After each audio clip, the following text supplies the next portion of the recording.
I'm Anna Manning, and you're listening to the Yes You Coaching podcast. Today, I've got an interview day for you. So, I sat down and had a conversation with Kate. Kate is a clinical scientist who works in the NHS, and she's going to explain a little bit more about that. But Kate came and worked with me for 12 weeks on her confidence. And this episode is testament to the amount of work and the amount of change that can happen in 12 weeks. I will let her tell you all about that during our conversation. So do enjoy. But first, before we get to that, I ran a couple of classes in May, and they were the Grow Your Professional Confidence classes. And I think we had 100 people sign up. So the demand is out there. So I decided I would do another one for June. So it's going to be on the 29th of June, 2023. If you're listening to this in the future, maybe there'll be another one you can come to. And it's going to be at 6:30 in the evening, BST. But if you can't come live, or if you don't want to attend live, you can just sign up and get the replay. I'm going to leave a link in the show notes so that you can come to that class. And what that class basically does is it does a lot of the foundational work that me and Kate are talking about in this episode. So yes, you may choose to come and work with me one-on-one, but this is a great way to get in and understand the work I do and how it can help you to transform your confidence from inside out. So without further ado, let's get on with the episode.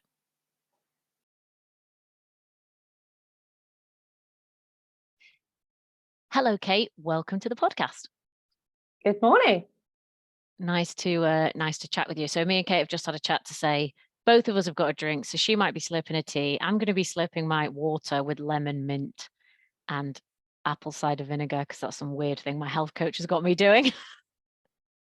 Nice. But yeah, Kate, first off, why don't you just introduce yourself and tell us a bit about who you are and what you do? Thank you. So yes, I'm Kate, and I am a cardiac clinical scientist. So I work in the NHS. I've been doing this for about 15 years, and I look after patients who've got sort of heart rhythm problems. That's my specialism. And I really enjoy it. I really enjoy working with patients. And I've been lucky enough to have a lot of opportunities in my 15 years in the NHS to progress. I've worked my way through my degree and my master's, and just was coming up to finishing a doctorate, and that sort of allowed my career to progress. So yeah, exciting, busy times, which is hard work and takes its toll. Yeah, that's sort of me in a nutshell. Cool. And tell me why did you first reach out for coaching? What was going on at the time for you? So I was coming towards the end of the doctoral level training program that I was doing, which is a 5-year structured program which was had academic and work-based elements, and it had been hard. And I'd submitted my thesis, but I'd failed the first attempt at my work-based assessments, and it all came together, and I just honestly felt like it had just broke me, and I couldn't see a way forward. I couldn't see a way to finish what I needed to do, even having put in all that 5 years work and the 10 years before that. To me, that failure just meant I was a failure, and I couldn't see how to move forward and actually regain my confidence and do what I needed to do next. So it was very much about that confidence to try and rebuild that. And I thought, well, I saw somebody else recommend Anna, and I thought, well, what have I got to lose? Yeah. And apparently you had something to gain. Indeed. Yeah. So we're going to talk about a few of the things that Kate and I worked on. And the reason that I wanted Kate to come and talk on the podcast was because the stuff that we coached on is so familiar to me because I coach on it with loads of different clients, but mostly when we're dealing with like failures and setbacks and this kind of thing at work and the drama that we have around that and the knock of confidence that that can cause, most people are experiencing it on their own and actually probably don't really talk about it, maybe with their very nearest and dearest. But like, where do you go for help with this kind of thing?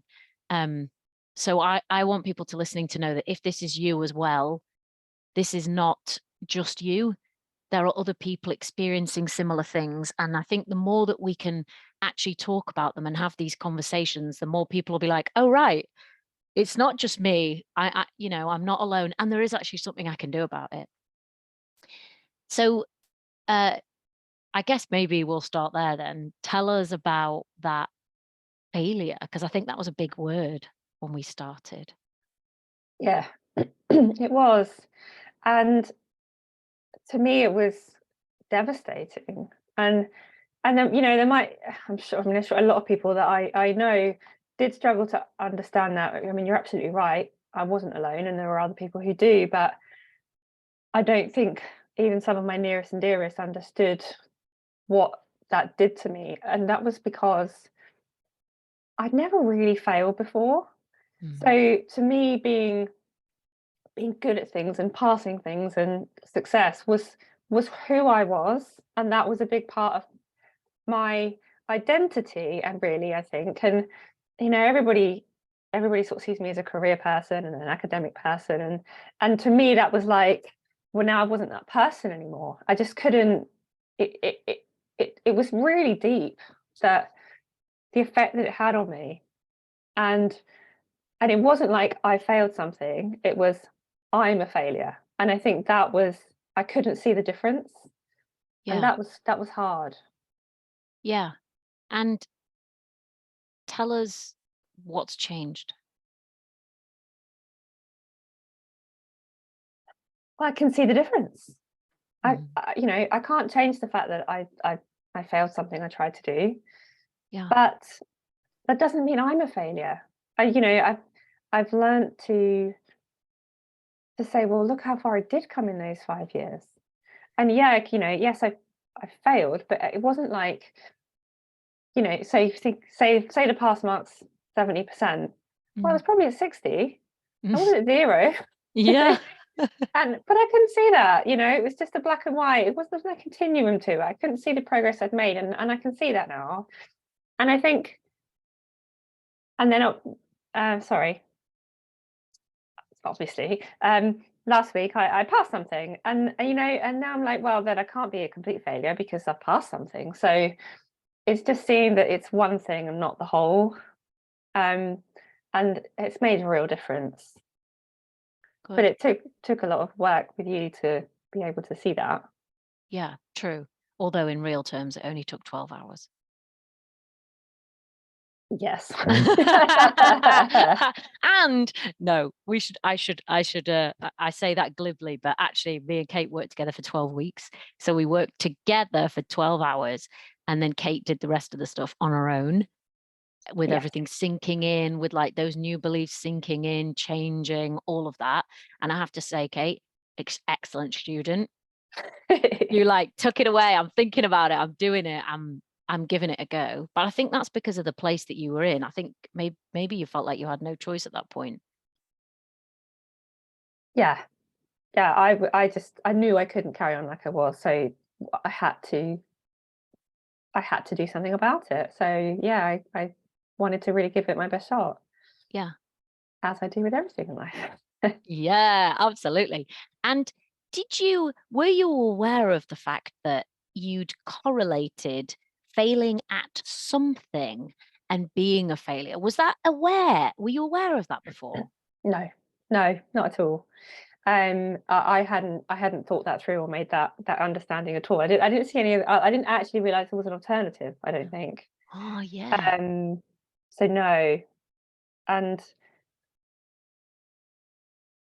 yeah, to me, it was just, it wasn't like I mean, I guess I did think I was a failure, but it was that inner critic voice. It was just constantly going, well, you're useless. Can't do anything, can you? That was such a strong voice at that point that I didn't really know an alternative. Yeah. Yeah. And that's one of the things that I I don't know if I've ever worked with a client where we didn't work on that inner critic voice because it's responsible for so many things, and that'll be the one that crushes self-belief and, like, brings up all the self-doubt and tells you that you're a failure, and just because you failed. Can you share how you experienced that inner critic? What was that like for you? Oh, it was so mean. Um, and I don't think until I'd really kind of started looking at your work that I even recognized that was a thing. I Mm. haven't gone through my life going, "Oh, my inner critic's talking to me again." I wasn't aware of it as that, and but the benefit of 12 weeks later and being able to say, "Wow, that inner critic was really mean to me, and look what an effect it had on me." I didn't have that consciousness of it, so I couldn't separate it from anything else. But I mean, it was brutal, and the stuff. I mean, and it wasn't until you kind of brought that out into that level of consciousness. I thought, "Oh my god!" I mean, I would never speak to anybody else like that Mm. ever. Why would my head be doing that to myself? And actually, once I started to think about that, I was really quite shocked um, that you can, as a person, accept treating yourself like that when you wouldn't dream of treating anyone else. Yeah, Um, and that's that realization was in itself something that made it then gave me the tools or something a way to deal with it, because until you kind of understand that process, you can't separate it and think about how you deal with that. yeah. I think it was the same for me when I used to have that thing until somebody told me about it, because it's so much part of the background noise that you've experienced since you can remember. I didn't Yeah, I'm the same. I couldn't separate it out at all. I was just like, I didn't even yeah, same as you. I wasn't consciously aware. Mhm. But actually, even though you're not consciously aware, it is having an impact. Yeah, yeah. And I think I don't remember a time when it wouldn't have been there. Mm. It may have got stronger, which pushed Mm. me to the point of trying to get some help, but I don't remember it not being there. I've always been somebody who's been telling myself off inside my head. Yeah. Mm. Yeah. And what was the impact of that for you? It's really quite debilitating, actually. It it was holding me back. It was making me scared to do what I needed to do, and making me think, oh, what other people were thinking of me, which wasn't true at all. It was making those comparisons, and it's going, well, if they all knew the truth, what a failure you were, they wouldn't give you any trust, or Mm. it's just, and that just makes you feel pretty miserable. Let's face it.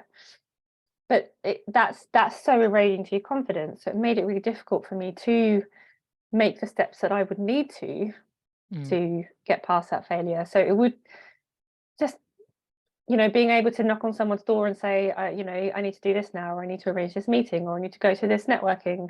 And I just got to the point where I couldn't do it because I just thought, I can't go. They'll all know that I'm a complete failure. I need to hide that. Yeah. um, so yeah, it was really, it was at that point holding me back a lot. Yeah. Yeah. And I think I remember chatting about the fact that these like Kate was saying, she didn't realize she had this like deep-seated belief that if you failed, you were a failure.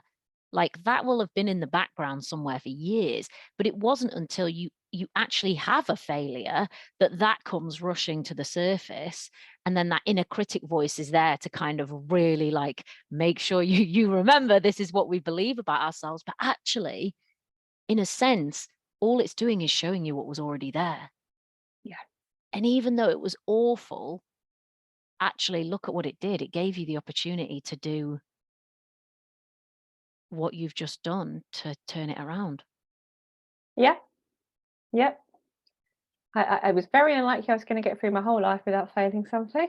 So, Even though you tried really hard. yeah. um, you're right. At some point, this is always going to come out. It's just a case of when. Yeah. Yeah, and I work with loads of people like Kate, and probably maybe because this is my sort of default as well, the kind of people who go for things, say yes to things. They're always like, okay, I'm moving on. I'm going to try this. I'm going to do this. I'm going to study this. And they do that, but actually inside that's more difficult than other people might think. There's more kind of stress and drama associated with it. But even so, like, you're still doing it. You told me that story about getting to the top of the castle, which I've never forgotten. Yeah. Yeah. It's so true. And I think one of the things that really drove me to say, I'm going to do something about this, I'm going to try some coaching, was because I knew that the other option was to say, I can't do this anymore. I don't want to do it. Forget, I'm going to scrap it. I'm going to stop this training. I'm not going to try and go for that promotion. I'm just going to sit back in my comfortable job that I know how to do and not do that anymore, not take that risk anymore. And that was quite tempting, but I knew that I would never forgive myself because it was a waste of so much of what I've done before and wasn't what I really wanted. Um, and I absolutely appreciate that for many people is what they want, and that's of course fine. But Mm, I knew that in a year down the line, I'd regret that and I'd be beating myself up about that instead. mhm. So yeah, took that step to try and stick with what I wanted. Good for you. And how do you relate to that inner critic now?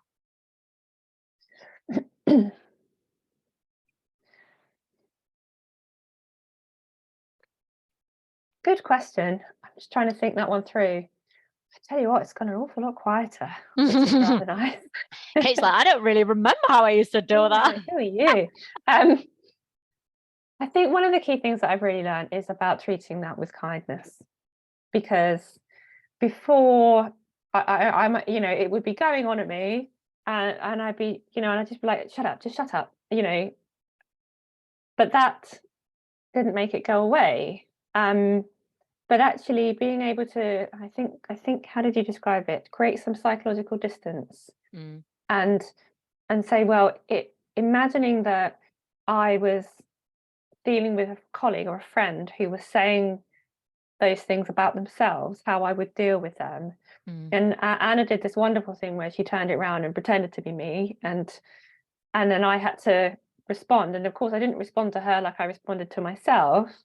And learning that was incredibly powerful, because as soon as I started saying it out loud to Anna, who was saying what I say to myself, it became true, and I believed it, which was amazing. And that just, so it really turned around how I respond to that. And and actually saying, okay, well, why am I thinking that today? mm, What's going on? mm, And trying to take that step back and be like, well, okay, that's how you feel, but let's think of it like this. And what about all of this? And that's been really useful.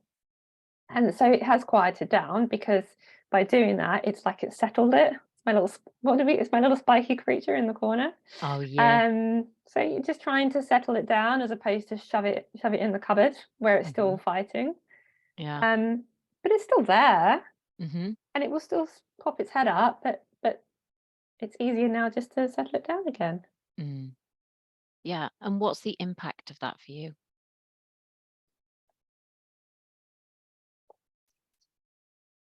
I just feel more confident. I Mm. feel I feel happier. I have more belief that in myself that actually I can move forward and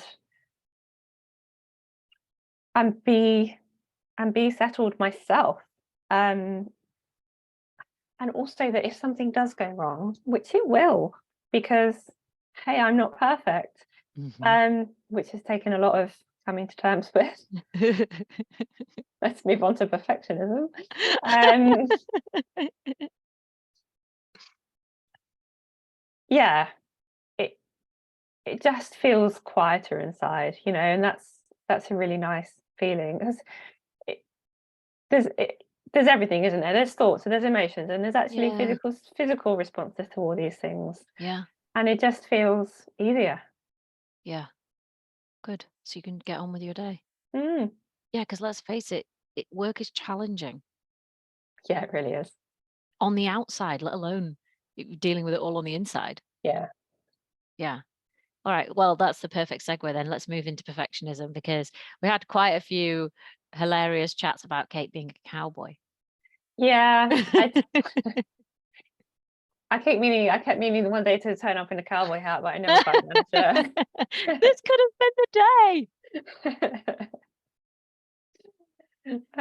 Yeah, I did. So I did use the word cowboy because in my head I was,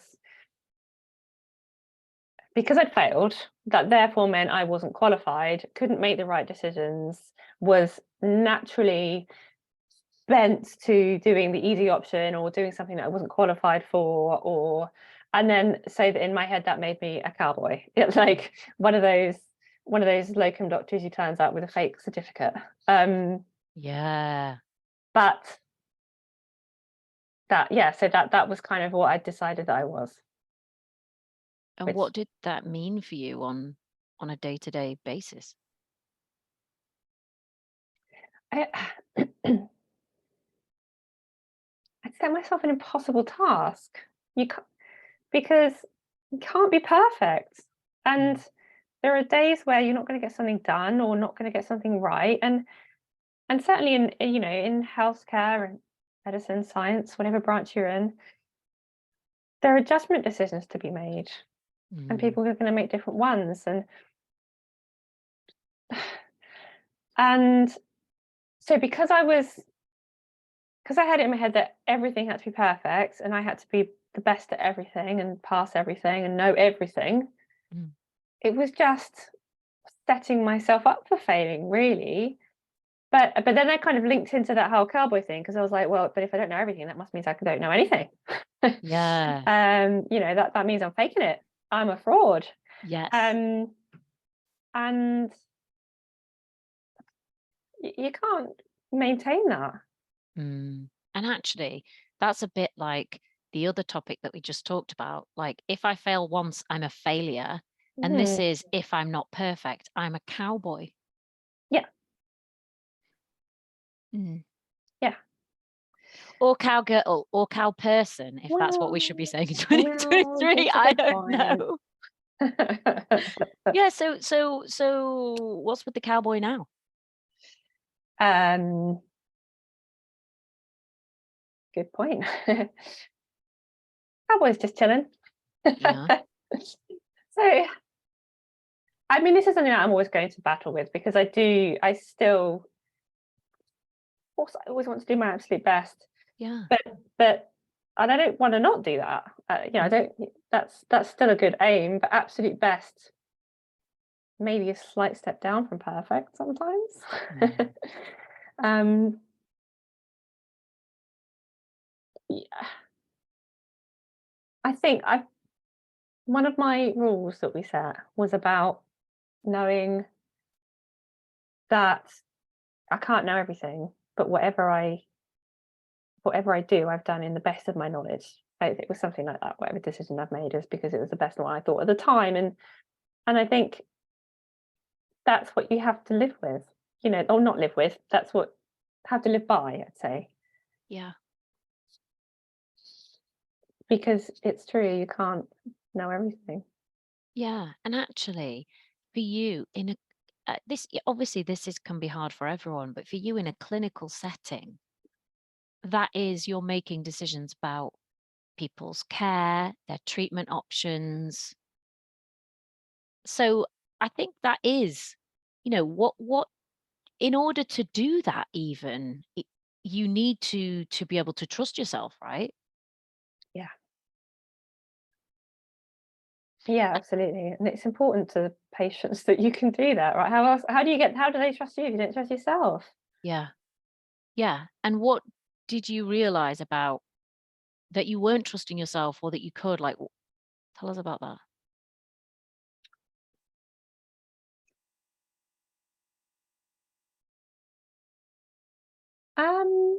I think I don't know. That just seemed to change over the last sort of 3 months. I in in learning kind of to manage that inner critic, I think that was a big part of learning to trust myself. Um, I think the key thing is, well, that trusting for me was not trust myself that I always make right decisions, but to trust myself that I know when I can't. And I think Mm. that was that cowboy worry, was that I didn't know when I didn't know. Mm. Um, and actually, one of the things we did then was kind of talk through how I felt going. Again, this links back to failing. So how I felt kind of leaning up towards putting in the portfolio that ultimately failed. And actually, when we really dug down into it, I didn't believe it was good enough. Mm. And and therefore, actually, by working through that, I was like, oh, actually, I can trust myself. I just need to know that I can. Because actually, once we dug down deep down, I dreaded that. So I had to submit the portfolio, and later on, I had an interview about it, and I was in an absolute mess about it. And because deep down, I think I knew it wasn't good enough. Mm.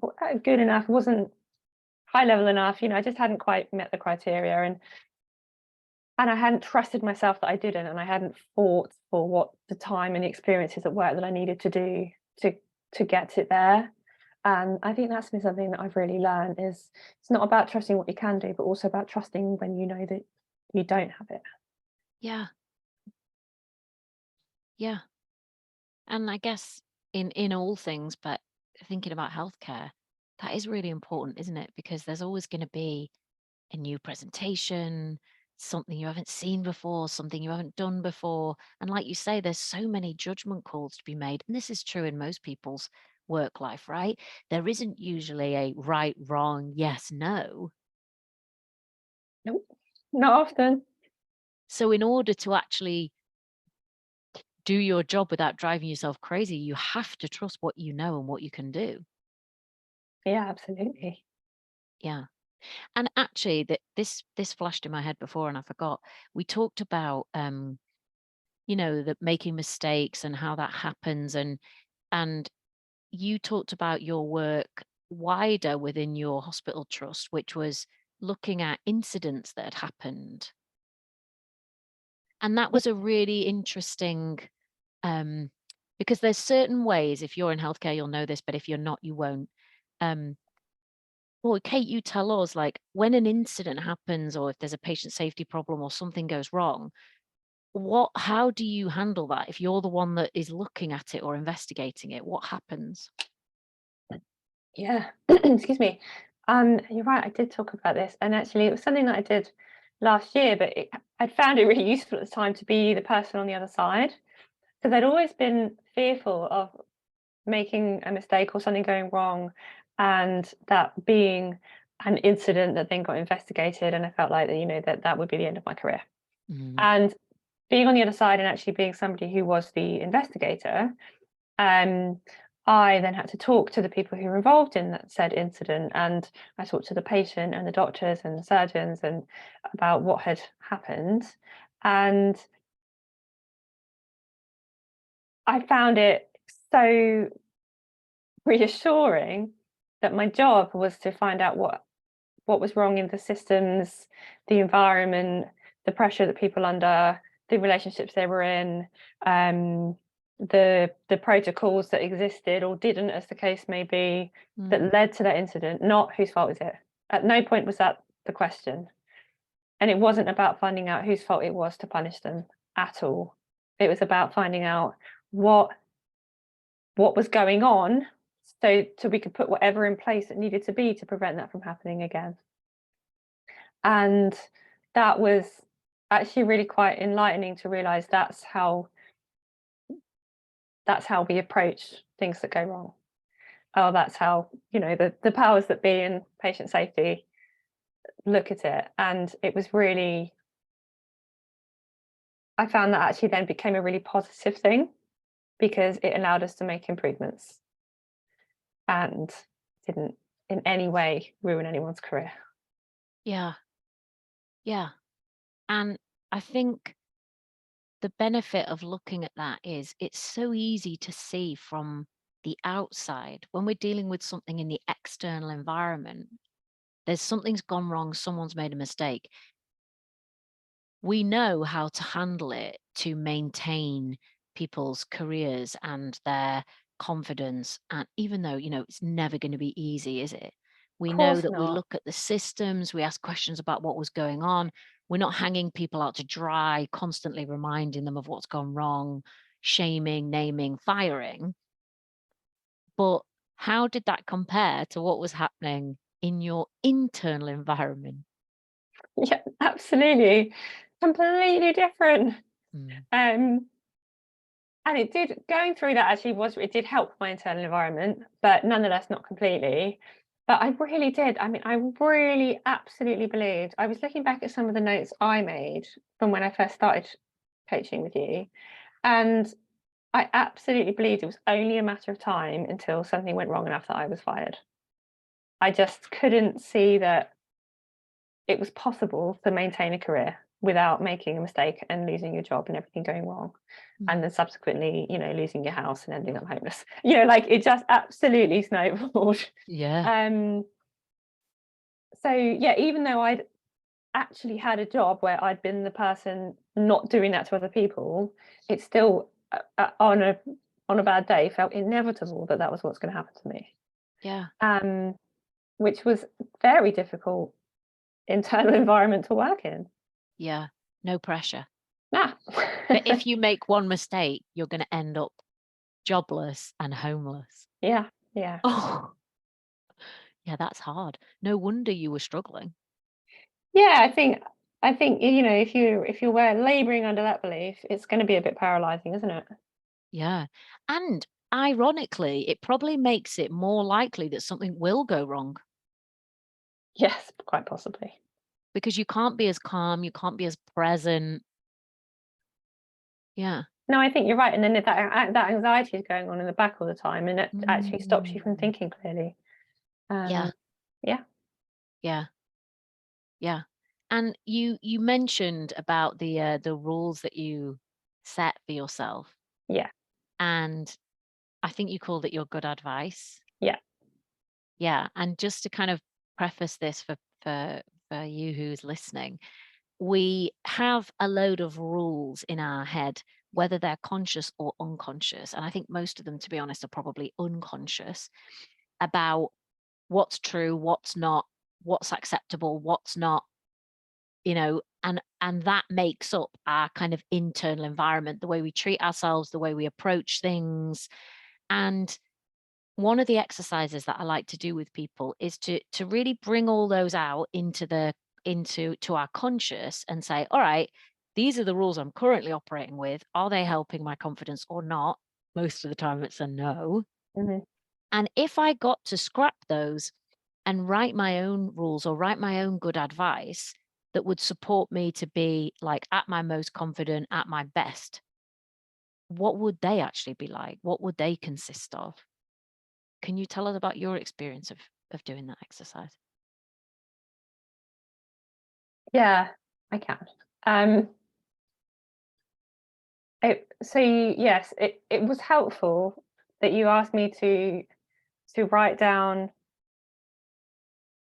what how I asked how what I would expect my boss to expect of me or feel about me. So it kind of took it out of my head.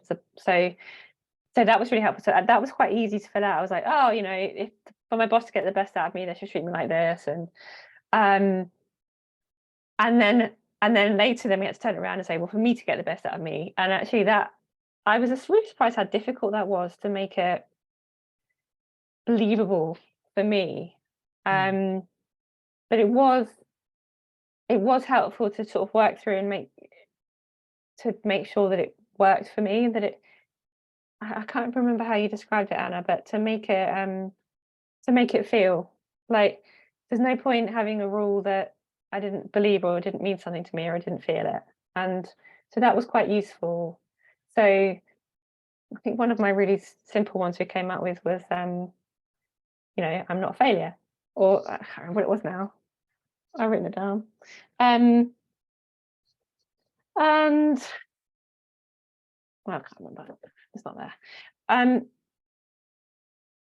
but I kind of started off with one line, and then to make it, um, I remember what it was. It was failing as part of the process. I just wrote that down. Failing is part of the process. And I was like, well, yeah, okay, yeah.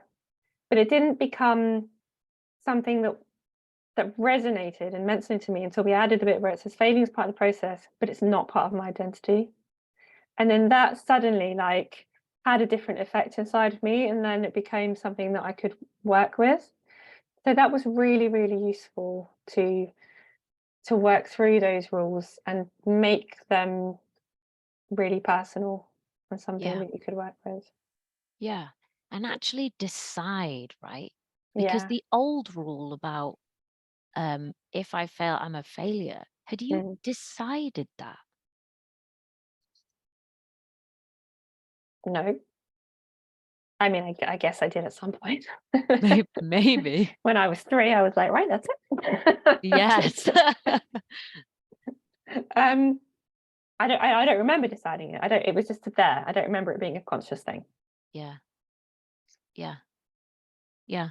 And I think that's the beauty that you get to, once you're conscious of the stuff that actually is having an impact, you Mm. get to look at it. And actually, you do get to decide. And not many people ever think about the fact that they can decide. Yeah. Can you remember any of your other like bits of good advice? Um, some of them are as simple as I should speak to myself with kindness. Mhm. Like, well, how obvious is that? But I didn't. Um, so little reminders of that are quite useful. Mm. Um, it's still up on the wall in front of me, so I can remember it quite easily because I like it being there. Yeah. So for example, we wrote, I need to remember that it's not possible to know everything, but my knowledge and experience will guide me to the best decision and to know when I need input from others. Yeah. Really useful. Yeah. How did that compare to the unconscious rule that was there before?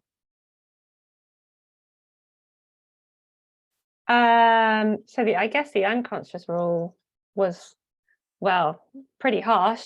It was like, if you don't know everything, then you can't do it properly. Mm. Um, but it's like, yeah. So it's just like kind of turning it around, putting it in a kind of voice, making it okay. um, yeah. Yeah. Yeah.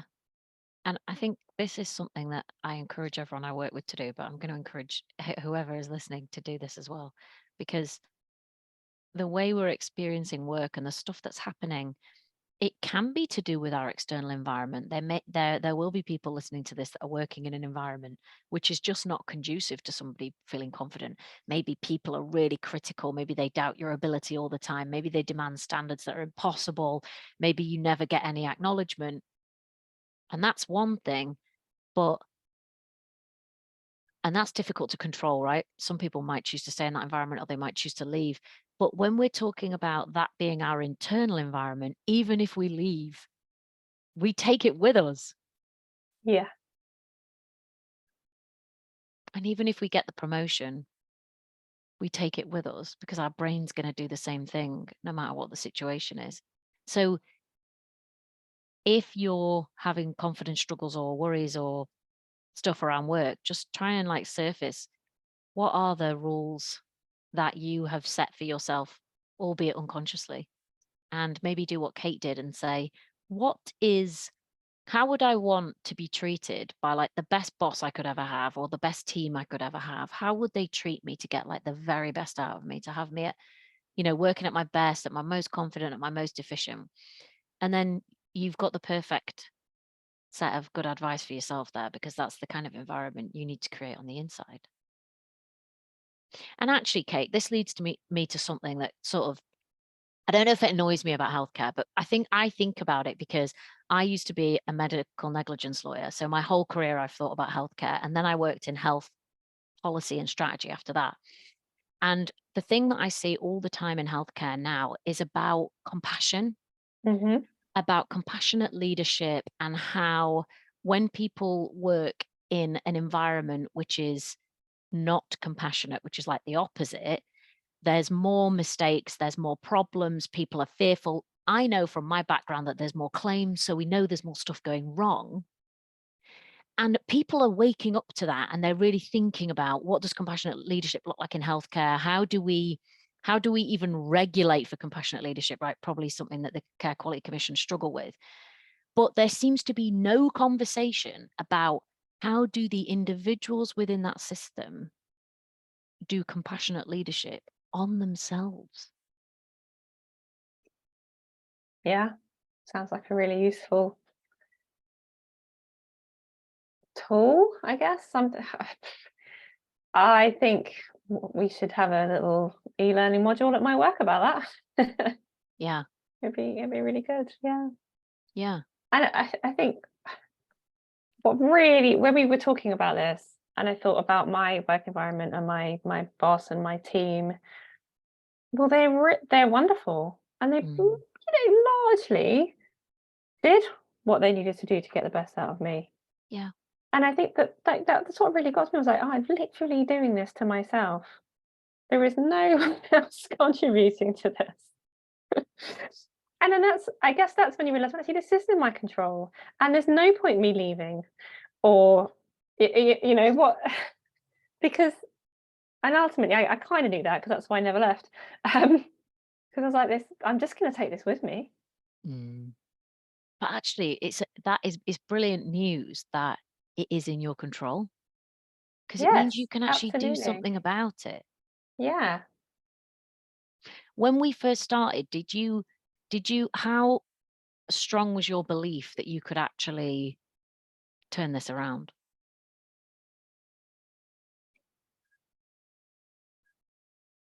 Um, I I was hopeful.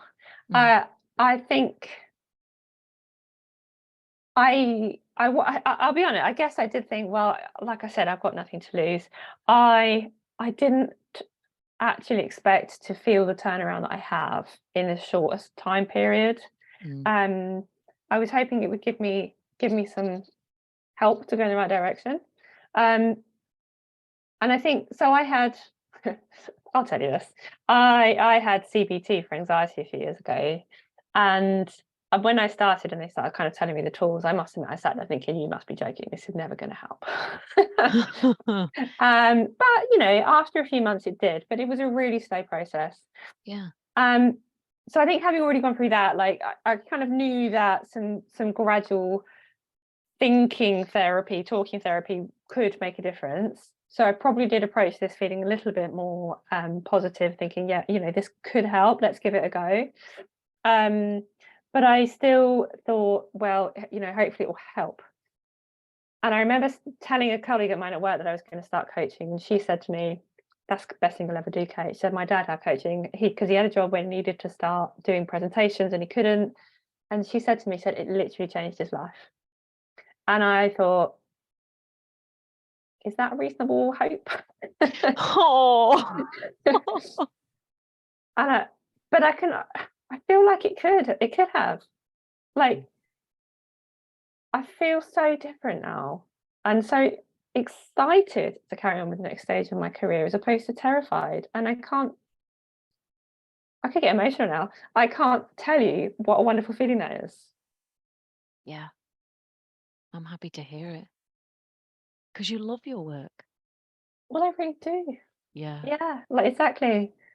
I wanted to get here, and I guess that's one thing that makes it work, isn't it? And that's why you put the time in and write things down and work out your goals, because I wanted to make it work. yeah, yeah. Well, I guess that's a nice place to end. Yeah. Or a last thing, because I always ask this to people who come on the podcast, because I know there'll be people listening who are identifying with some of the stuff that you're saying, Kate, and they may never have shared it. They may never have talked to anyone about it, but you've experienced it. So is there any advice that you have for people who are experiencing what you were experiencing? Yeah. I think the first thing is, for me, which was really useful, is to don't forget what you've already done and what you've already achieved. Mm. Like Anna says, acknowledge yourself for that. Don't lose sight of it. Um, and and to believe that there is a way out of it. You know, if you are feeling like that, there are tools and people, wonderful coaches like Anna, who can help you move on and to just and don't give up. Because you've come so far. So Thank you, Kate. yeah. All right. Thank you for being with us. Thank you very much. I hope you enjoyed that conversation with Kate as much as I did. And again, if you want to grow your professional confidence this year, then you're invited. Come and join our free Grow Your Professional Confidence class. It's happening 29th of June. There's a link in the show notes. If you just tap into the episode, if you're listening on your phone now or on your computer, just tap into the episode details and you'll see a link there to sign up and join for that class. And with just a few taps, you'll be in. And I look forward to welcoming you, and I'll see you next week. Bye.